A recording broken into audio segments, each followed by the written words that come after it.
Shalom, selamat pagi Bapak Ibu, saudara-saudaraku dan keluargaku yang diberkati Tuhan Yesus Kristus. Firman Tuhan pagi ini saya ambil dari kitab Yeremia pasal 17 ayatnya yang ke-9. Demikian firman Allah. Betapa liciknya hati, lebih licik daripada segala sesuatu. Hatinya sudah membatu, siapakah yang dapat mengetahuinya?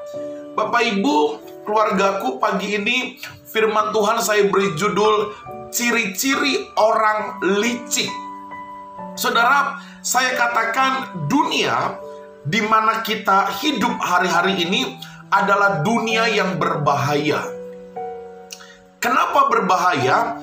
Karena dunia hari-hari ini sedang dipenuhi dengan orang-orang yang licik. Siapapun saudara, bagaimana situasi dan kondisimu hari ini, di sekitarmu akan ada orang-orang licik. Inilah yang saya katakan berbahaya, karena orang-orang licik akan cenderung menghalalkan segala cara supaya tujuannya tercapai. Mungkin saudara berkata, Pak Pendeta, orang-orang licik itu tidak kelihatan. Berbeda dengan orang-orang yang kasar. Kekasarannya bisa dilihat. Betul saudara. Orang licik tidak terlihat dengan mata. Kelihatannya manis, padahal sebenarnya sangat licik. Bapak Ibu, saudara-saudara sekalian, dalam dunia pelayanan pun banyak orang-orang yang licik. Licik tentang tanggung jawab, licik tentang tugasnya, licik tentang kejujuran, licik tentang keuangan, dan seterusnya. Bapak Ibu, saudara-saudaraku, saya mau katakan berhati-hatilah dan mari waspadalah terhadap orang-orang licik yang ada di sekitar kita.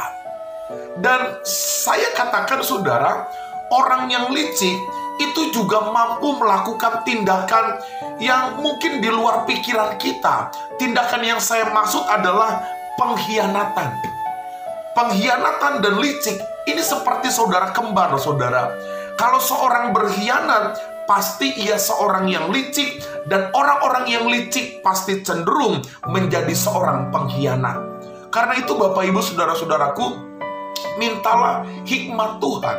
Mintalah pengertian daripada Allah untuk kita bisa memahami siapa orang-orang yang licik yang ada di sekitar kita. Saudara-saudara sekalian, kalau kita bertemu dengan orang yang licik, kalau kita mungkin berhadapan, kita paham bahwa orang ini licik, apa yang harus kita lakukan? Tentu mari kita berserah kepada Allah, minta hikmat kepada Allah, supaya kita bisa memenangkan mereka, menginjili mereka, dan pada akhirnya mereka dibawa kembali, disadarkan untuk bertemu dengan Tuhan. Saudara-saudara sekalian, pagi ini saya akan memberikan ada 3 ciri orang-orang yang licik menurut pandangan saya.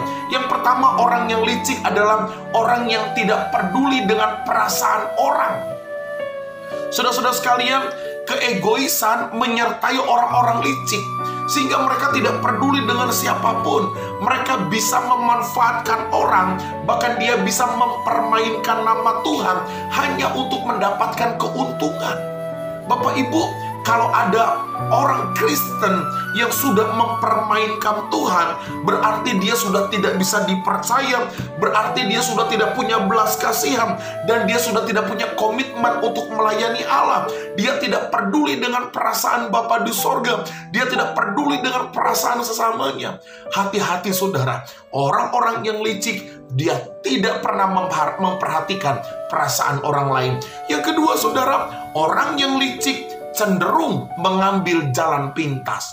Ciri-ciri orang licik yang kedua, orang licik selalu atau cenderung mengambil jalan pintas. Maksudnya apa? Orang licik tidak suka dengan aturan, saudara.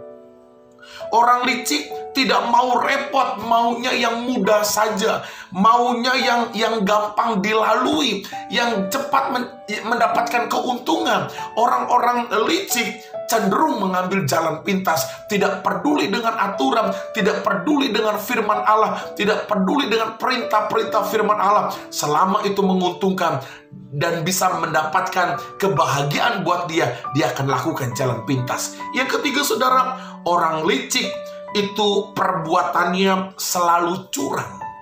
Ini ciri orang licik, perbuatannya selalu curang. Karena tadi saya sudah katakan, dalam pikirannya adalah mencari keuntungan untuk dirinya sendiri. Kalau dia berdagang, dia akan curang. Kalau dia melakukan bisnis, dia akan melakukan kecurangan. Hati-hati saudara, bahkan mungkin orang-orang yang licik dalam pelayanan, dia pun akan berlaku curang dalam pelayanan. Bapak, Ibu, saudara-saudaraku, sebagai hamba Allah saya katakan, jadilah orang-orang yang hidup di dalam kebenaran. Ikutilah aturan yang ada. Sekalipun mungkin aturan itu membuat kita sulit, tetapi kerjakanlah kebenaran. Ikutilah prosesnya Tuhan. Jadilah orang-orang yang jujur. Jadilah orang-orang yang hidup di dalam kebenaran. Maka Bapa di sorga akan memberkati kita dengan limpahnya. Selamat pagi saudaraku. Jangan jadi orang licik. Dan hati-hatilah terhadap orang licik. Shalom.